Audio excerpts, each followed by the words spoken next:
আমাদের দৈনন্দিন জীবনে খুব কমন একটা স্বাস্থ্য সমস্যা হচ্ছে অ্যালার্জি। কিন্তু অনেক সময় দেখা যায় যে আমরা আমাদের নিজেদের অজান্তেই কিন্তু অ্যালার্জি নিয়ে বেশ কিছু ভুল ধারণায় ভুগে থাকি।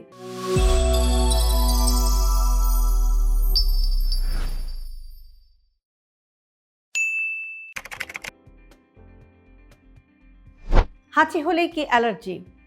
একবার অ্যালার্জি হলে কি সারা জীবন ভুগতেই হবে? আর অ্যালার্জি মানেই কি ছোঁয়াচে? আজকে আমরা অ্যালার্জি নিয়ে আপনাদের খুব কমন বা সাধারণ কিছু ভুল কিন্তু ভয়ঙ্কর ভুল ধারণা একটু ভাঙার চেষ্টা করব। অ্যালার্জি এমন একটা সমস্যা যেটা অনেক সময় দেখা যায় যে অনেকেই খুবই হালকাভাবে নেন, আবার অনেকে দেখা যায় অতিরিক্ত ভয় পান বা অকারণে ভয় পান। আজকের ভিডিওতে আমরা আপনাদেরকে অ্যালার্জি নিয়ে আমরা যে সমস্ত কমন ভুল কথা বিশ্বাস করি সেগুলো আসলে কতটা ভুল সেই জিনিসটা একটু আলোচনা করার চেষ্টা করব। চলুন প্রথম একটি কমন ভুল ধারণা দিয়ে শুরু করি। অনেকে মনে করেন যে হাঁচি, নাক দিয়ে পানি পড়া এগুলো অবস্থা হলেই সেটা হচ্ছে অ্যালার্জি। আসলে সব হাঁচি কিন্তু অ্যালার্জি না। ঠান্ডা, ভাইরাসজনিত ইনফেকশন, ধুলাবালি সব কিছুতেই কিন্তু হাঁচি হতে পারে। সবসময় কিন্তু হাঁচি অ্যালার্জির উপসর্গ না। দ্বিতীয় খুব কমন ভুল ধারণা হচ্ছে যে অ্যালার্জি ছোঁয়াচে। আমরা ভাবি যে একজনের অ্যালার্জির সমস্যা হচ্ছে মানে একজনের কাছ থেকে সেটা আরেকজনের কাছে যাবে। এটা একেবারেই ভুল ধারণা, কারণ অ্যালার্জি কোনো জীবাণু না। এটা আমাদের শরীরের প্রতিরোধ ব্যবস্থার অতিরিক্ত প্রতিক্রিয়া বা হাইপার সেন্সিটিভিটি রিঅ্যাকশন। তৃতীয় একটি ভুল ধারণা হচ্ছে যে শুধু বাচ্চাদের অ্যালার্জি হয়। বাস্তবে যেটা দেখা যায় সেটা হচ্ছে যে অ্যালার্জি কিন্তু যে কোনো বয়সের মানুষেরই হতে পারে এবং যে কোনো বয়সেই এটা শুরু হতে পারে। অনেকের ক্ষেত্রে দেখা যায় যে 40 বা 50 বছর বয়সে এসেও কিন্তু নতুন করে অ্যালার্জির সমস্যা শুরু হয়, বা আগে একটা সমস্যা ছিল সেটা নতুন করে পরিবর্তিত আরেকটি রূপে সেই সমস্যাটি শুরু হয়। চতুর্থ একটি ভুল ধারণা হচ্ছে যে একবার অ্যালার্জি হলে সারা জীবন একই থাকে। আসলে অ্যালার্জি সময়ের সাথে সাথে কমতে পারে, আবার এর ধরনটাও কিন্তু বদলাতে পারে। পঞ্চম ভুল ধারণা হচ্ছে যে অ্যালার্জির ওষুধ খাওয়া খুব ক্ষতিকর। আমরা অনেক সময় ভাবি যে অ্যালার্জির ওষুধ খেলে সেটা আমাদের শরীরে নানাবিধ ক্ষতির কারণ হতে পারে, কিন্তু আপনি যদি সঠিক মাত্রায় ডাক্তারের সাথে কনসাল্ট করে অ্যালার্জির ওষুধ খান তাহলে কিন্তু নিরাপদভাবেই আপনি সীমিত সময়ের জন্য অ্যালার্জির ওষুধ খেতে পারেন।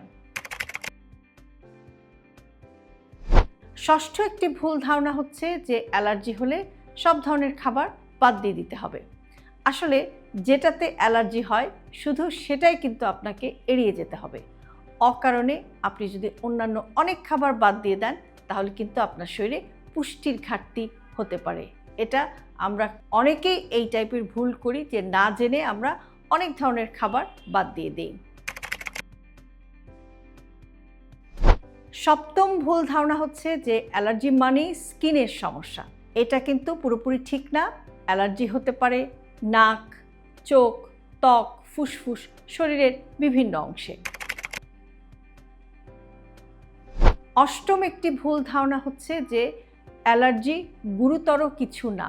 বেশিরভাগ অ্যালার্জি হালকা হলেও কিছু অ্যালার্জি কিন্তু জীবনের জন্য ঝুঁকিপূর্ণ হতে পারে।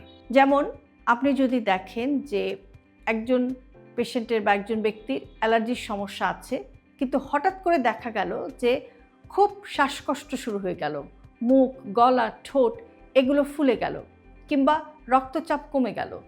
এই ধরনের যদি একটা সিচুয়েশন হয় সেটা কিন্তু একটা ইমার্জেন্সি সিচুয়েশন, এবং এখানে কিন্তু রোগীর জীবন নিয়েও একটা ঝুঁকিপূর্ণ অবস্থায় রোগী পড়ে যেতে পারেন, এবং এটাকে আমরা বলে থাকি অ্যানাফাইলেকটিক রিঅ্যাকশন।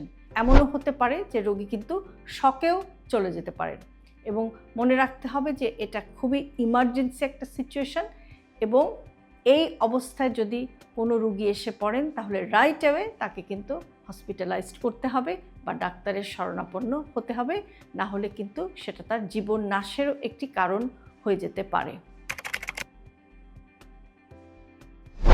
এখন খুবই গুরুত্বপূর্ণ একটি কথায় আসছি, সেটা হচ্ছে যে অ্যালার্জি নিয়ন্ত্রণে নিজের ট্রিগারটাকে চেনা কিন্তু সবচাইতে জরুরি। কোনটায় আপনার অ্যালার্জি হয় সেটা কিন্তু আপনাকে জানতে হবে।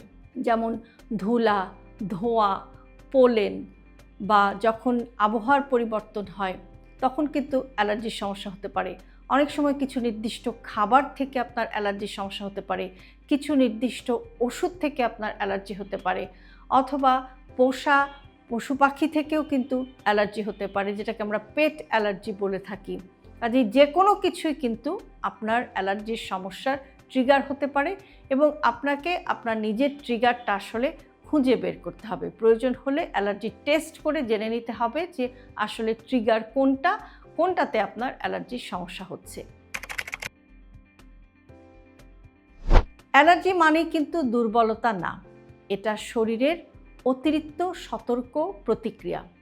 সঠিক চিকিৎসা, পরিষ্কার পরিবেশ আর সচেতন থাকলে অ্যালার্জি নিয়েও কিন্তু একজন মানুষ সুস্থ এবং স্বাভাবিক জীবনযাপন করতে পারেন।